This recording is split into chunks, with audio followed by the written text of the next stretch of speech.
on est pour ces états généraux de l'habitat, on est pour quelque chose qui nous dirait, voilà, il y a un cap. Et le cap, il est pour tout le monde. Il est pour les promoteurs, il est pour les aménageurs, il est pour les élus, il est pour les architectes. Et on va le faire avec les habitants.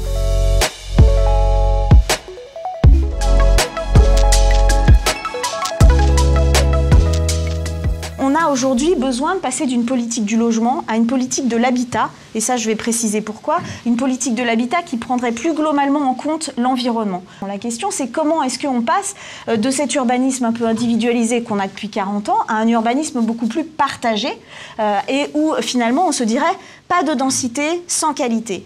Et là on se pose la question aujourd'hui, on est arrivé en 2020, 2022 même, à une ville extrêmement... excusez-moi du terme, mais franchement, on est un produit économique, là. On est arrivé au taquet de ce qu'on pouvait faire. On a le Pinel, on a de la défiscalisation par-ci, par-là. On n'arrive plus à imaginer, quand on construit, qu'on est déjà en train de construire pour des gens, pour des hommes, avec des usages.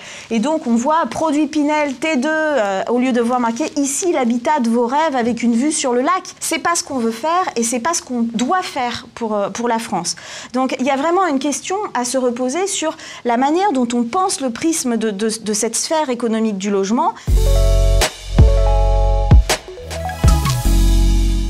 Effectivement, nous souhaitons avoir un investissement fort sur la question du logement et de l'amélioration du logement, à la fois dans son accessibilité, 30 pour l'objectif 30% de logements sociaux SRU, de réduire de 50% la facture énergétique avec un plan massif de rénovation, c'est 10 milliards d'euros par an, alors sans aller jusqu'à la nationalisation du foncier sur les territoires denses. Nous souhaitons, oui, effectivement, nous réapproprier la question du foncier, et notamment parce que nous avons un sujet qui est très important et qui est lié à tout ce que nous sommes en train de nous dire, d'accessibilité du logement pour un certain nombre de nos concitoyennes et concitoyens. Puis enfin, évidemment, il y a la question de l'organisation, on en parlait tout à l'heure, revenir à des sujets qui me sont chers, vous le savez, par exemple sur la question des mobilités, nous souhaitons mettre à 500 mètres de chacun ou chacune, du lieu d'habitation de chacun ou chacune, une proposition en termes de transport en commun.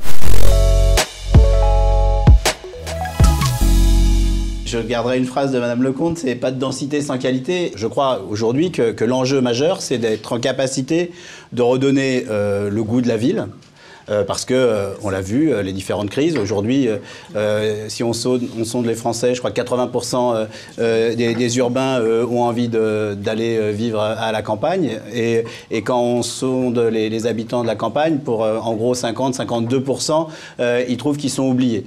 Donc l'herbe est toujours plus verte ailleurs. Et on a un sujet majeur de réfléchir à comment on fait pour redonner le goût de la ville. Il faut permettre, et le gouvernement l'a fait, sanctuariser la loi SRU et continuer à agir sur la loi SRU, limiter à 40% le logement sociaux dans un certain nombre de villes pour obliger les uns et les autres à prendre ses responsabilités et à construire ces logements pour que les politiques de peuplement, d'équilibre du logement, que les conférences intercommunales du logement se mettent partout en place.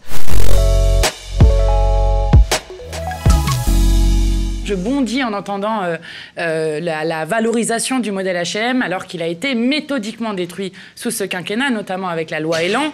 Et moi, je pense que la première des urgences, c'est justement de définanciariser le logement, de sortir des logiques du marché dans lequel ont été mis tout le logement, parce que le logement, c'est pas seulement avoir un logement, c'est pas seulement un toit. Et je pense que quand on dit politique de l'habitat, c'est aussi réfléchir que, justement, un logement, ce n'est pas qu'un toit. Un logement, c'est une manière de pouvoir se projeter vers le monde. Et donc, ça pose la question très juste qui a été posée par les Gilets jaunes et que nous, on porte avec une mesure qui simplifie un peu ça, mais qui est importante, qui est de dire remettre à 15 minutes de la personne les services publics essentiels. Moi, je retiens la question interministérielle, service public de l'architecture, avec ce que vous disiez sur les architectes d'intérêt public. Et je crois que sur la question de la planification, on aurait intérêt à justement mettre dans le plan sur comment est-ce que nous voulons mener cette planification pour faire bifurquer notre modèle de société, à réaffirmer toute la place que doivent avoir les architectes dedans. Donc ça sera mis dedans.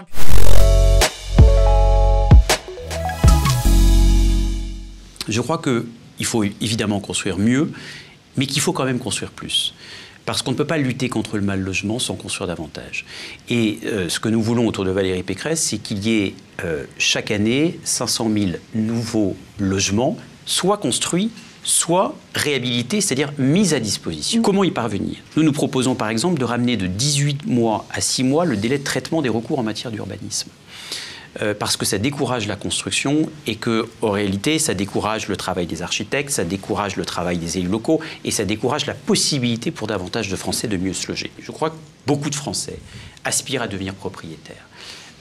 Parce que c'est une sécurité et parce que c'est aussi un chemin dans le parcours résidentiel. Et pour cela, nous souhaitons généraliser le PTZ, c'est-à-dire le prêt à taux zéro sous condition de ressources.